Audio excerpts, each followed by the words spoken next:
नमस्कार साथियों, आपके अपने YouTube चैनल पर आप सभी का स्वागत है। सी टेट की तैयारी को आगे बढ़ाते हुए आज हम 7th क्लास की जो आपकी एसएस की बुक है उसके अंदर हिस्ट्री आपका सेकंड चैप्टर राजा और उनके राज्य उसको विस्तार पूर्वक पढ़ेंगे और जो मेन मेन चीजें उनको अंडरलाइन करते चलेंगे। तो वीडियो को आप कंप्लीट देखें और आपने अभी तक चैनल को सब्सक्राइब नहीं किया तो प्लीज सब्सक्राइब जरूर करें। अगर आपको वीडियो पसंद आए तो वीडियो को लाइक जरूर करें। तो वीडियो शुरू करते हैं। सेकंड जो आपका चैप्टर है राजा और उनके राज्य हिस्ट्री का। 7वीं शताब्दी के बाद कई राजवंशों का उदय हुआ। उपमहाद्वीप के विभिन्न हिस्सों में 7वीं से 12वीं शताब्दी के बीच शासन करने वाले प्रमुख राजवंशों को दिखलाया गया है। मानचित्र में दिखाया गया है कि गुर्जर, प्रतिहार, राष्ट्रकूट, पाल, चोल और चौहानों के स्थान का निर्धारण कीजिए। क्या आप उनके उन राज्यों की पहचान कर सकते हैं जिन पर उनका नियंत्रण था? तो नीचे देखते हैं विस्तृत जानकारी क्या है। नए राजवंशों का उदय। 7वीं सदी आते आते उपमहाद्वीप के विभिन्न भागों में बड़े भूस्वामी और योद्धा सरदार अस्तित्व में आ चुके थे। राजा लोग प्राय उन्हें अपने मातहत या सामंत के रूप में मान्यता देते थे। उनसे उम्मीद की जाती थी कि वे राजा या स्वामी के लिए उपहार लाए, यानी कि जो भेंट है, इनाम, वो लाए, उनके दरबार में हाजिरी लगाए और उन्हें सैन्य सहायता प्रदान करें। अधिक सत्ता और संपदा हासिल करने पर सामंत अपने आप को महासामंत, महामंडेश्वर, पूरे मंडल का महान स्वामी इत्यादि घोषित कर देते थे। कभी कभी वे अपने स्वामी के आधिपत्य से स्वतंत्र हो जाने का दावा भी करते थे कि भाई हम ही एक किस्म के राजा हैं। इस तरह का एक उदाहरण दक्कन में राष्ट्रकूटों का था। शुरुआत में वे कर्नाटक के चालुक्य राजाओं के अधीनस्थ थे। शुरू में तो क्या थे, वे कर्नाटक के जो चालुक्य राजा थे उनके अधीनस्थ थे, उनके अधीन काम करते थे। 8वीं सदी के मध्य में एक राष्ट्रकूट प्रधान दंती दुर्ग ने अपने चालुक्य स्वामी की अधीनता से इनकार कर दिया कि भी मैं अब आजाद रहूंगा, आपके अधीन नहीं रहूंगा। क्या नाम था वो? दंती दुर्ग। उसने हराया और हिरण्यगर्भ, शाब्दिक अर्थ सोने का गर्भ, नामक एक अनुष्ठान किया। जब यह अनुष्ठान ब्राह्मणों की सहायता से संपन्न किया जाता था तो यह माना जाता था कि इससे याजक जन्मना अक्षत्रिय न होते हुए भी क्षत्रिय के रूप में दोबारा अस्तित्व प्राप्त कर लेगा। कुछ अन्य उदाहरणों में उद्यमी परिवारों के पुरुषों ने अपनी राजशाही कायम करने के लिए सैन्य कौशल का इस्तेमाल किया। मिसाल के तौर पर कंदव, मयूर शर्मन और गुर्जर प्रतिहार हरिश्चंद्र ब्राह्मण थे जिन्होंने अपने परंपरागत पेशे को छोड़कर शस्त्र को अपना लिया और क्रमशः कर्नाटक और राजस्थान में अपने राज्य सफलतापूर्वक स्थापित किए। राज्यों में प्रशासन। इन नए राजाओं में से कईयों ने महाराजधिराज, राजाओं के राजा, त्रिभुवन चक्रवर्ती, 3 भुवनों का स्वामी और इसी तरह की अन्य भारी भरकम उपाधियां धारण की। लेकिन इस तरह के दावों के बावजूद वे अपने सामंत और साथ ही साथ किसान, व्यापारी तथा ब्राह्मणों में संगठनों के साथ अपनी सत्ता की साझेदारी करते थे। इन सभी राज्यों में उत्पादकों अर्थात किसानों, पशुपालकों, कारीगरों से संसाधन इकट्ठे किए जाते थे। इनको अक्सर अपने उत्पादों का एक हिस्सा त्यागने के लिए मनाया बाध्य किया जाता था। कभी कभी इस हिस्से को लगान मानकर वसूला जाता था, क्योंकि प्राप्त करने वाला भूस्वामी होने का दावा करता था। राजस्व व्यापारियों से भी लिया जाता था। 400 कर। तमिलनाडु में शासन करने वाले चोल वंश के विलेखों में विभिन्न किस्म के करों के लिए 400 से ज्यादा सूचक शब्द मिलते हैं। सबसे अधिक उल्लेखित कर है वेट्टी। वेट्टी क्या है? कर है, जो कर की बजाय जबरन श्रम के रूप में लिया जाता है। यानी जबरन श्रम और कमाई यानी कि भू राजस्व थे। मकान पर छाजन डालने पर लगने वाला कर, खजूर या ताड़ के पेड़ पर चढ़ने के लिए सीढ़ी के इस्तेमाल पर लगने वाला कर, पारिवारिक संपत्ति का उत्तराधिकारी हासिल करने के लिए लगने वाले कर इत्यादि का भी उल्लेख मिलता है। ये संसाधन राजा की व्यवस्था का वित्तीय आधार बनते थे, साथ ही मंदिरों और दुर्गों के निर्माण में भी इस्तेमाल होते थे। संसाधन उन युद्धों को लड़ने में भी इस्तेमाल होते थे जिनसे लूट की शक्ल में धन मिलने के तथा जमीन और व्यापारिक मार्गों के प्रयोग की संभावनाएं बनती थी। राजस्व वसूली के लिए पदाधिकारियों की नियुक्ति सामान्यतः प्रभावशाली परिवारों के बीच में ही की जाती थी और प्राय वंशानुगत होती थी। सेना में भी ऐसा ही होता था। कई बार राजा के निकट संबंधी ही इन ओहदों पर होते थे, यानी जो ऊंचे ऊंचे पद थे, ओहदे।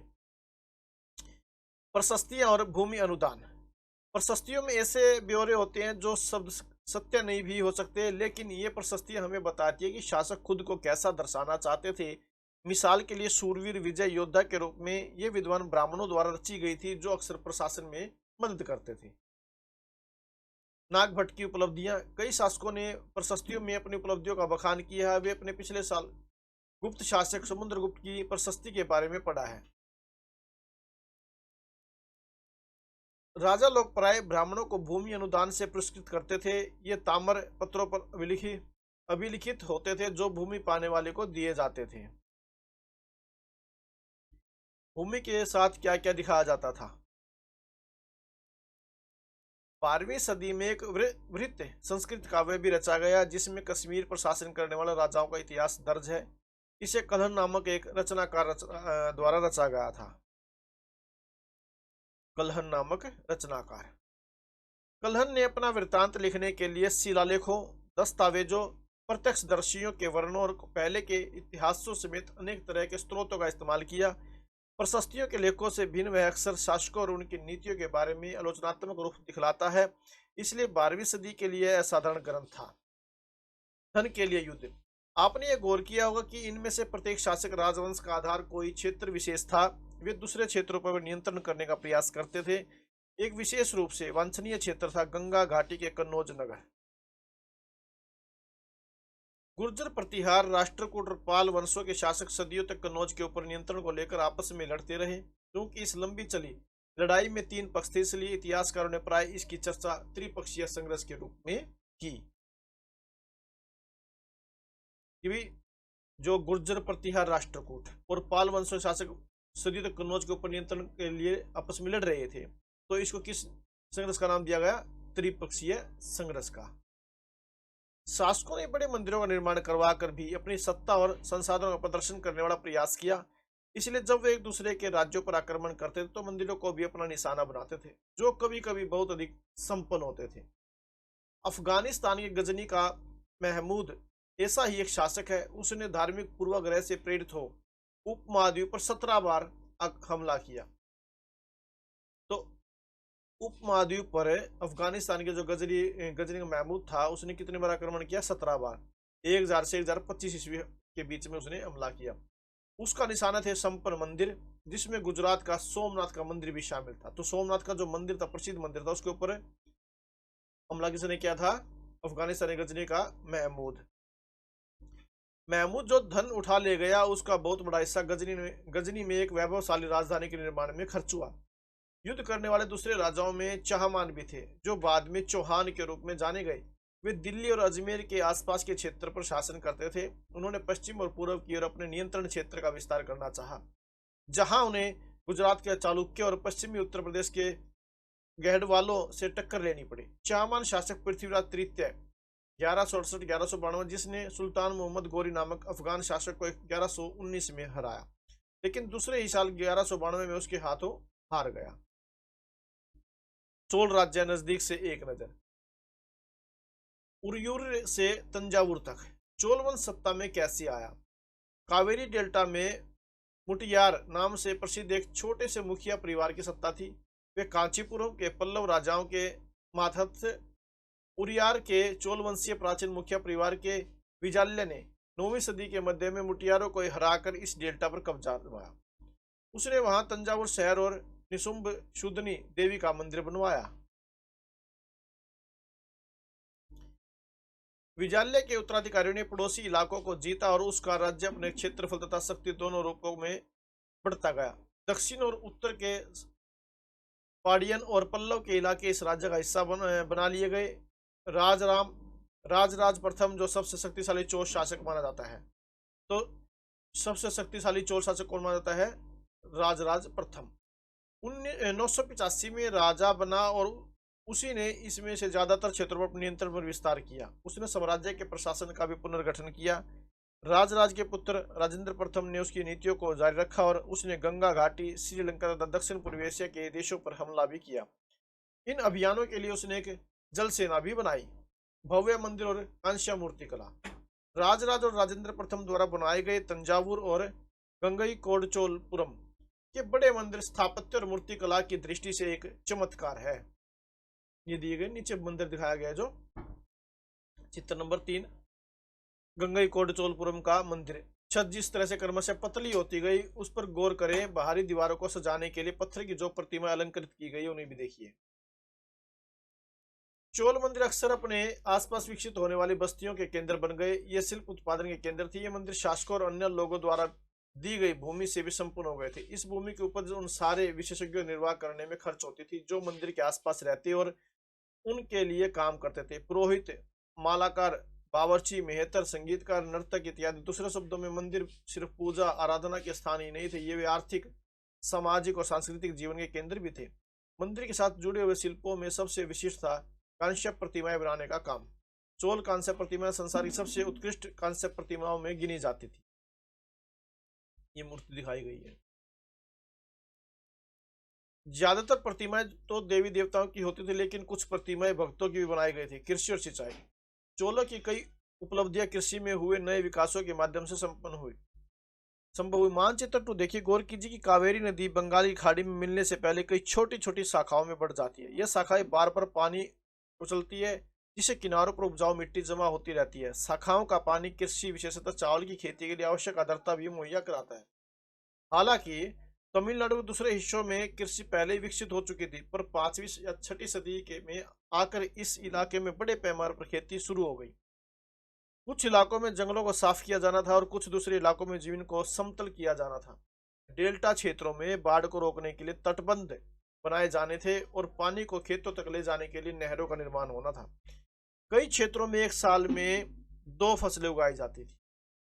कई जगहों पर फसलों की सिंचाई कृत्रिम रूप से करना जरूरी था। सिंचाई के लिए कई पद्धतियां अपनाई जाती थी। कुछ इलाकों में कुएं खोदे गए, कुछ अन्य जगहों में बारिश के पानी को इकट्ठा करने के लिए विशाल सरोवर बनाए गए, जैसे पानी इकट्ठा करने के लिए तालाब बनाए गए। स्मरण रहे कि सिंचाई के काम में योजना की जरूरत होती है, जैसे श्रम और संसाधनों को व्यवस्थित करना, इन कामों की देखरेख करना और यह तय करना कि पानी का बंटवारा कैसे किया जाए। ज्यादातर नए शासकों, साथ ही गांव में रहने वाले लोगों ने इन गतिविधियों में सक्रिय रूप से दिलचस्पी दिखाई। साम्राज्य का प्रशासन। प्रशासन किस प्रकार संगठित था? किसानों की बस्तियां जो उर कहलाती थी, तो जो किसानों की बस्तियां थी तो क्या कहलाती थी? वो उर कहलाती थी। सिंचित खेती के साथ बहुत समृद्ध हो गई थी। इस तरह के गांव के समूह को नाडू कहा जाता था। तो गांव के समूह को क्या कहा जाता था? नाडू। ग्राम परिषद और नाडू न्याय करने और कर वसूलने जैसे कई प्रशासकीय कार्य करते थे। धनी किसानों को केंद्रीय चोल सरकार की देखरेख में नाडू के कामकाज में अच्छा खासा नियंत्रण हासिल था। उनमें से कई धनी भूस्वामी को चोल राजाओं सम्मान के रूप में मुवेंद वेलन, 3 राजाओं को अपनी सेवा प्रदान करने वाला वेलन या किसान और यार प्रधान जैसी उपाधियां दी और उन्हें केंद्र में महत्वपूर्ण राजकीय पद सौंपे। ब्राह्मणों को समय समय पर भूमि अनुदान या ब्रह्मदेय प्राप्त हुआ। परिणाम स्वरूप कावेरी घाटी और दक्षिण भारत के दूसरे हिस्सों में ढेरों ब्राह्मण बस्तियां अस्तित्व में आई। प्रत्येक ब्रह्मदेय की देखरेख प्रमुख ब्राह्मण भूस्वामियों की एक सभा द्वारा की जाती थी। ये सभाएं बहुत कुशलतापूर्वक काम करती थी। इनके निर्णय शिलालेखों में प्राय मंदिरों की पत्थर की दीवारों पर ब्यौरेवार दर्ज किए जाते थे। नगरम के नाम से ज्ञात व्यापारियों के संघ भी अक्सर शहरों में प्रशासनिक कार्य संपादित करते थे। तमिलनाडु के चिंगलपुट जिले के उत्तर मेरूर से प्राप्त विलेखों में इस बात का सविस्तार वर्णन है कि ब्राह्मणों की सभा का संगठन कैसा था। सिंचाई के कामकाज, बाग बगीचों, मंदिरों इत्यादि की देखरेख के लिए सभा में विभिन्न समितियां होती थी। इनमें सदस्यता के लिए जो लोग योग्य होते थे उनके नाम तालपत्रे छोटे टिकटों पर लिखे जाते थे और मिट्टी के बर्तन में रख दिए जाते थे। और किसी छोटे लड़के को हर समिति के लिए एक के बाद एक टिकट निकालने के लिए कहा जाता था।